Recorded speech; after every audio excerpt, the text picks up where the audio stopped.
There is a specific frequency of terror that wakes you right before the clock strikes 3. Your heart rate spikes, your breathing shallows, and the cold air thickens. In the quiet town of Blackwood, everyone knew the legend of the old farmhouse. They warned him never to look at the door if the wood began to rattle at 3:13. But curiosity is a heavy disease, and Noah was already infected. He thought it was a game, a simple local ghost story meant to scare outsiders. He did not know that some stories are built on fresh graves, and he did not know that once you hear the knock, your time is already running out. The warnings were clear, spoken in hushed tones over lukewarm coffee. But the young always believe they are immune to the dark. They believe that walls can keep out what is already waiting in the soil. Noah packed his bags and drove toward his inheritance, smiling. He wanted peace, quiet, and a place to rebuild his shattered life. He would find none of those things in the house on the hill, only the cold and the sound that waits for the world to sleep. The farmhouse belonged to his grandfather, a man who died in absolute silence. The locals said he stopped speaking 3 years before his heart finally gave out. He had boarded up the windows, locked the doors, and lived in the dark. Noah assumed it was senility, the sad decay of a once strong mind. He spent his first afternoon tearing down the heavy drapes to let the light in. The dust motes danced in the pale sunshine, making the place feel almost normal. He unpacked his books, his clothes, and the heavy burden of his own thoughts. By evening the house was clean, but it still felt stubbornly empty. The wood groaned under his feet, adjusting to his weight like a sleeping beast. A neighbor stopped by as the sun was dipping below the tree line. He didn't step onto the porch. He stood on the gravel, looking up. "Your grandfather was a good man," the neighbor said, his voice dry. "But he stayed too long. He forgot how to say no." Noah smiled, offering a polite nod, dismissing the old man's cryptic warning. He told him he could handle a few creaks and groans in the night. The old man didn't laugh. He just turned and walked back down the road, leaving Noah alone with the rising moon and the silence of the valley. He locked the front door, feeling a sudden chill in the air. He checked the thermostat, but the temperature was steady. It was just the old wood cooling down, he told himself. Just the house breathing after a long, lonely day. He made a cup of tea, trying to ignore the quiet hum of the empty rooms. He sat in the living room reading a book he had already finished twice. His eyes grew heavy, the words blurring together into a meaningless hum. He decided to turn in, climbing the creaking stairs to the master bedroom. The bedroom was large, dominated by a heavy oak bed frame. He climbed under the blankets, the cold fabric sending a shiver down his spine. He closed his eyes, welcoming the darkness of sleep. The first few nights were peaceful, almost dull. He began to think the neighbors were simply eccentric, that they lived in a bubble of old superstition and boredom. He was wrong. The house was just waiting for him to settle in, waiting for the perfect moment to break the silence. And on the 7th night, the storm arrived to set the stage. The wind howled through the gaps in the old wooden siding. It was a violent, angry storm that isolated the farmhouse from the world, cutting off the power, leaving Noah in absolute darkness. He woke up to the sudden silence of the dead heater. The air in his bedroom was already freezing, his breath visible in the dim light. He reached for his phone, the screen casting a harsh blue glow on his face. The clock on his phone read exactly 3:12 a.m. He sighed, wrapping the blanket tighter around his shoulders. He waited for the storm to pass, listening to the heavy rain. Then the phone screen flickered, the digital clock rolling over. 3:13 a.m. and then 3 slow, heavy knocks echoed from downstairs. Knock, knock, knock. The sound was incredibly distinct, cutting through the roar of the wind. It wasn't the frantic knock of someone seeking shelter from the rain. It was deliberate, measured, rhythmic. Noah froze, his muscles locking in response to the sudden noise. He listened, waiting for a voice, a shout, any sign of life. But there was only the storm and the heavy silence that followed. He forced himself out of bed, his bare feet touching the icy floorboards. He grabbed a heavy metal flashlight from his nightstand. The beam of light cut through the darkness, illuminating dust motes. He walked slowly down the stairs, each step creaking like a warning. He reached the bottom, the cold air from the hallway wrapping around him. He approached the heavy wooden front door, his heart hammering in his chest. He didn't open it. He leaned in, peering through the small brass peephole. The view outside was distorted, a fisheye lens of cold rain and shadows. The porch was empty. There was nothing but the dark yard and the wind-whipped trees. Noah let out a breath he didn't realize he was holding. He laughed quietly, a dry, nervous sound that died instantly in the quiet house. It was just the wind, he decided, a loose branch hitting the wood. He turned around and walked back to his room, locking the door behind him. He fell back asleep, convinced the mystery was solved, but the house knew otherwise. And the next night, the weather was perfectly calm. No wind, no rain, no branches scraping the wood, just the heavy, thick silence of a rural midnight. Noah slept deeply, his mind finally at ease, until his eyes snapped open. The sudden wakefulness was violent, like a bucket of ice water poured over his chest. He didn't need to look at his phone to know the time.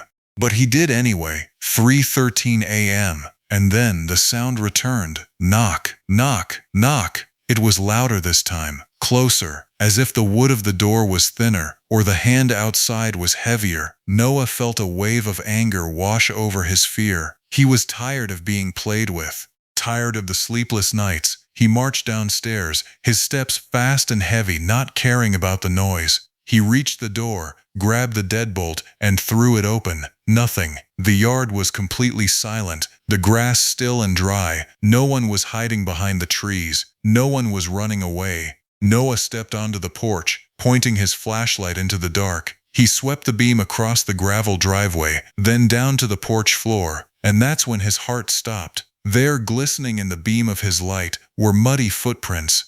They were small, like those of a child, and dripping wet, but it hadn't rained since the night before. The ground outside was dry, yet these prints were fresh, dark, and glistening. Noah's hand trembled, the flashlight beam shaking against the wood. He followed the path of the footprints with the light. They led up the steps straight to the open door, and then they kept going. They crossed the threshold, leading directly into the house. Noah slowly stepped back inside, his eyes locked on the floor. He closed the door, the click of the latch sounding like a trap shutting. He was inside, but so was whatever had made those prints. He followed the glistening trail down the long, narrow hallway. They led past the living room, past the kitchen, and straight toward the back, toward his grandfather's old bedroom. The door was slightly ajar, a sliver of deep shadow visible inside. The muddy footprints stopped right at the threshold. Noah stood there, his breathing shallow, his hand holding the flashlight like a weapon.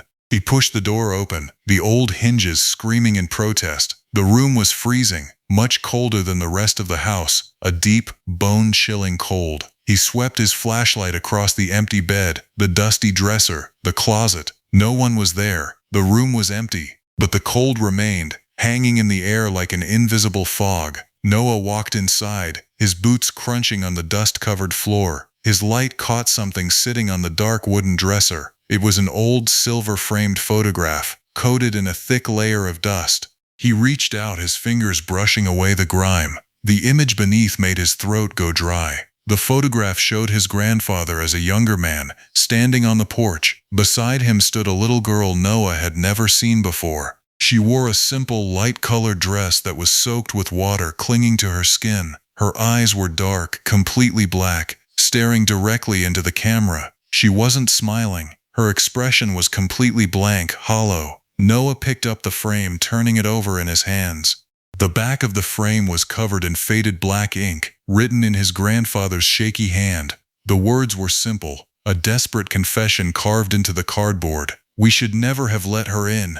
The ink was smeared, as if written in a hurry, or with trembling fingers. Noah felt a cold sweat break out on his forehead. He set the photograph back down, his hands shaking violently. He looked back at the threshold where the footprints had stopped. They were starting to dry, the wet mud fading into a dull gray stain. He decided he couldn't stay in that room another second. He went back to his bedroom, locking the door and turning on every light he could find. He sat on the edge of his bed, clutching his knees, staring at the closed door. He didn't sleep for the rest of the night. He watched the door, waiting for the knob to turn, waiting for the wood to rattle, but nothing happened. The rest of the night was silent. When the sun finally rose, Noah packed a small bag. He was going to stay in a motel in town. He needed to get out. He walked down the stairs, but as he reached the front door, he stopped. The muddy footprints from the night before were completely gone. Not even a trace of dry dirt remained on the floorboards. Noah rubbed his eyes, wondering if he had hallucinated the entire thing. The fear, the footprints, the cold room, was it all just a dream? He shook his head, convincing himself that sleep deprivation was playing tricks. He decided to stay. He wouldn't let a nightmare drive him from his home. That decision would be his final mistake. That night, Noah fell into a deep, heavy sleep, exhausted from the night before. He dreamed of the girl. She stood at the foot of his bed, dripping wet, water pooling around her bare feet. Her hair was plastered to her pale face, her black eyes staring into his. "Thank you," she whispered, her voice like dry leaves scraping on stone. "You opened the door." Noah woke up screaming, his body drenched in cold sweat. He looked at his phone. The time read 3:12 a.m., and then he heard the knocking, but it wasn't downstairs. It was right outside his bedroom door. Knock, knock, knock. The sound was loud, resonant, right against the thin wood. Noah scrambled backward, pressing his back against the headboard. He stared at the door, his eyes wide, his throat locked in terror. Every night after that, the knocking came earlier. First 3:12, then 3:11,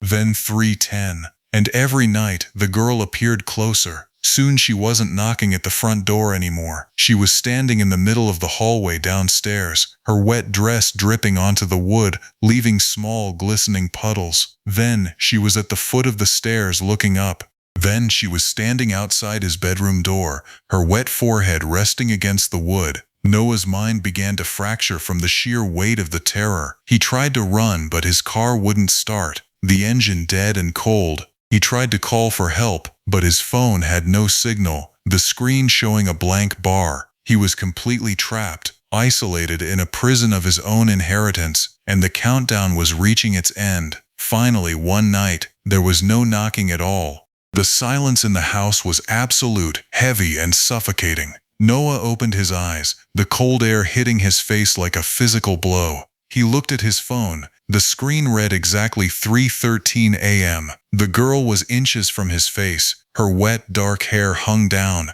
dripping cold water onto his forehead. Her black eyes reflected his own terrified, frozen expression. "You don't have to answer the door anymore," she whispered. "I'm already inside." Noah tried to scream, but no sound came out of his throat. The room went completely black, the cold swallowing him whole. The next morning, the neighbors noticed the farmhouse was silent. The front door stood wide open, swaying gently in the morning breeze. The house was completely empty, the rooms cold and silent. Noah was gone, his car still parked in the gravel driveway. Only one thing remained of his final night.